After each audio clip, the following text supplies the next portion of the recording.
نحمدہ و نصلی علی رسولہ الکریم اما بعد قال النبی صلی اللہ علیہ وسلم اللہم علمہ الحکمہ و تعویل الکتاب۔ ایک باپ ہونے کے ناطے آپ میں سے جتنے بھی ذمہ دار ہیں، نبی کریم صلی اللہ علیہ وسلم کی بتائی ہوئی ایک بہت پیاری دعا ہے جو میں تمام بچوں کے باپ کو سنانا اور سکھانا چاہتا ہوں۔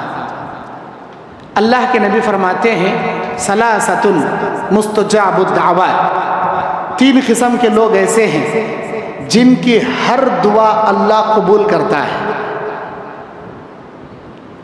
دعوت المسافر، مسافر کی دعا اللہ تعالیٰ قبول کرتا ہے۔ ودعوت المظلوم، مظلوم کی بد دعا اللہ کبھی رد نہیں کرتا، ضرور قبول کرتا ہے۔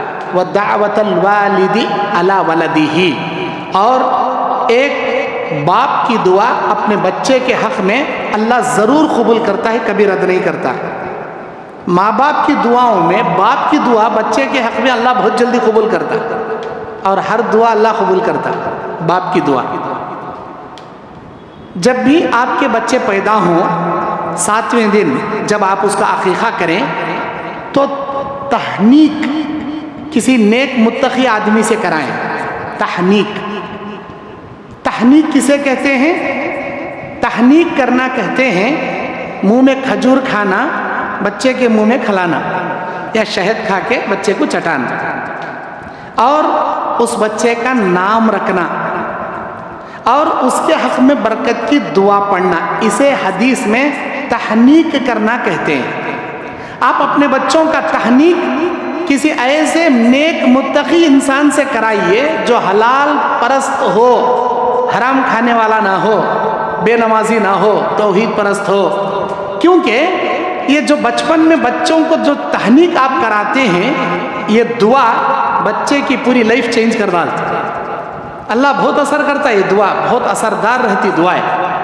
نبی صلی اللہ علیہ وسلم کے پاس عبداللہ ابن عباس، نبی کے چاچا کے بیٹے، نبی کے چاچا عباس، ان کے بیٹے عبداللہ جب پیدا ہوئے نبی علیہ السلام کے گود میں لا کر ڈالا گیا۔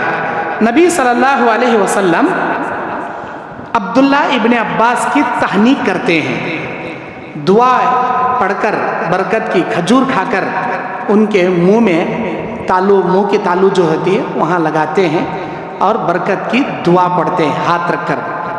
اللہم علمہ الحکمہ وتعویل الکتاب، اے اللہ اسے کتاب و حکمت کا علم سکھا دے اور اسے مفسر قرآن بنا دے، قرآن کی تعبیر کا علم اسے سکھا دے۔ نبی علیہ السلام کی یہ دعا اس قدر قبول ہوئی، اللہ تعالیٰ عبداللہ ابن عباس کو ایسے مفسر قرآن بنایا، پوری امت محمدیہ میں آج تک عبداللہ ابن عباس رضی اللہ تعالیٰ عنہ جیسا مفسر قرآن نہ پیدا ہوا، نہ قیامت کی صبح تک پیدا ہوگا۔ اتنے بہترین مفسر قرآن اللہ بنا دیا عبداللہ ابن عباس کو۔ یہ دعا آپ باپ ہونے کے ناطے اپنے بچوں کے سر پر ہاتھ رکھ کر پڑھیے، اللہم علمہ الحکمہ وتعویل الکتاب، اللہ میرے بچے کو قرآن اور حدیث کا عالم بنا، اے اللہ اسے بہترین قرآن کے علم سے منور کر دے۔ آپ کی دعا سے مفسر قرآن نہ صحیح، عالم دین ضرور بنے گا، اس کے سینے میں قرآن اور حدیث کا علم اللہ کوٹ کوٹ کر بھر دے گا۔ یہ پہلی دعا، یہ بخاری کی حدیث ہے جو میں دعا آپ کو بتایا۔ دوسری دعا، حضرت انس رضی اللہ تعالیٰ عنہ ابھی بچے ہیں، ان کی ماں انس رضی اللہ تعالیٰ عنہ کو لاتی ہیں جب وہ 10 سال کے تھے، چھوٹے۔ اللہ کے نبی سے کہتی ہیں اے اللہ کے نبی میرے بچے کے لیے دعا کیجیے۔ اللہ کے نبی صلی اللہ علیہ وسلم ان کے سر پر ہاتھ رکھ کر دعا پڑھتے ہیں، اللہم ورزقہ مالا وولدا وبارک لہ۔ اس کا معنی کیا؟ اللہم ورزقہ مالا وولدا، اللہ انس کے رزق میں، مال میں خوب برکت بھر دے، وبارک لہو، اللہ اس کی زندگی برکتوں سے مالا مال کر دے۔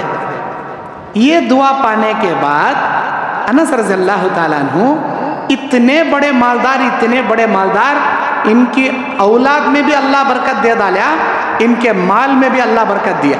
جب ان کا انتقال ہو رہا تھا 164 ان کے بچے، ان کے نواسے، ان کے پوترے ٹوٹل۔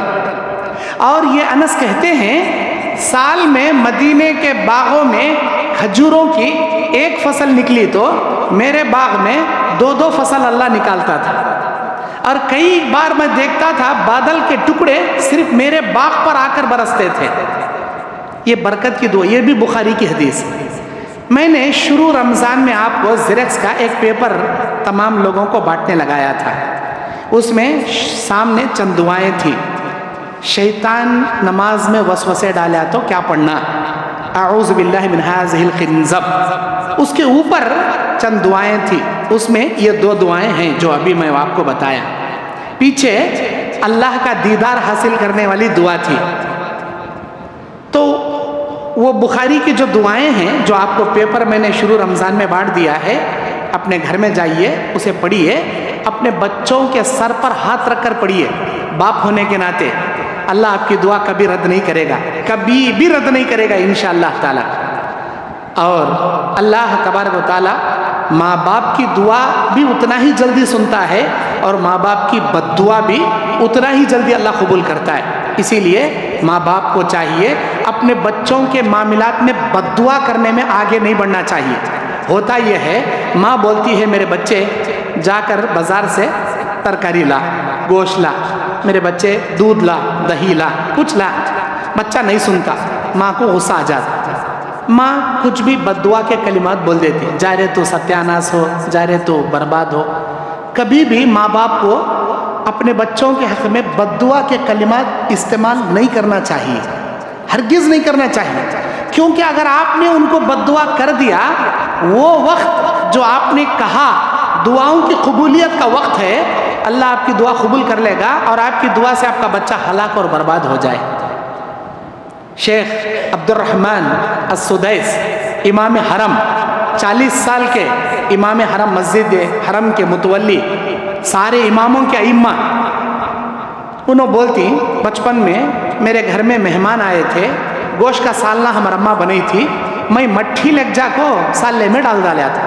میری اماں بولی تھی جا رے اللہ تجھے کعبے کا امام بنائے، یعنی میں اتنی شرارت کرا تھا، پکڑ لے ہمارا اماں اچھا مارنا سو مجھے، لیکن کیا بولی؟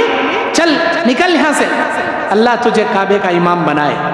یہ واقعہ شیخ عبد الرحمن السدیس اپنے خطبات جمعہ میں حرم میں کئی بار روتے روتے بیان کری۔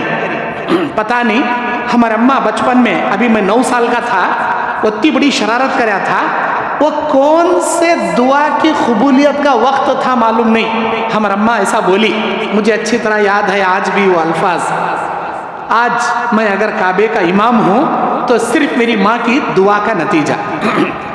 ہماری ماں، ہم لوگ باپ ہونے کے ناطے بچوں کو بد دعا کے کلمات استعمال کرتے نہیں کرنا چاہیے۔ امام بخاری رحمۃ اللہ علیہ جب پیدا ہوئے تھے نابینا تھے، آنکھ نہیں تھی ان کو، ان کی ماں تہجد میں اٹھ کو رو رو کو دعا کرتی تھی، اللہ میرے بچے کی آنکھ دے تاکہ میں اسے دین کا عالم بناؤں، حدیث رسول کا خدمت گزار بناؤں۔ ان کی ماں کی دعا سے نابینا امام بخاری کو اللہ بینائی عطا کیا، اور دنیا میں ایسی حدیث کی خدمت اللہ کرایا جو قیامت کی صبح تک شاید کوئی دوسرا نہیں کر سکتا۔ میرے بھائیوں، یہ 2 دعائیں بتانا میرا مقصد تھا۔ پہلی دعا عبداللہ ابن عباس کے لیے جو نبی نے پڑھی تھی بخاری کی، اللہم علمہ الحکمہ وتأویل الکتاب۔ دوسری دعا اللہم ورزقہ مالا وولدا وبارک لہ۔ وہ دعا آپ کے پاس موجود ہے، نہیں ہے تو دوسروں کے پاس لے لیں۔ اللہ سے دعا ہے اللہ ہمارے بچوں کو نیک بنائے، صالح بنائے، نمازی متقی بنائے، ہم کو ہمارے پورے گھرانے والوں کے اللہ حفاظت فرمائے، آمین۔ وآخر دعوانا ان الحمد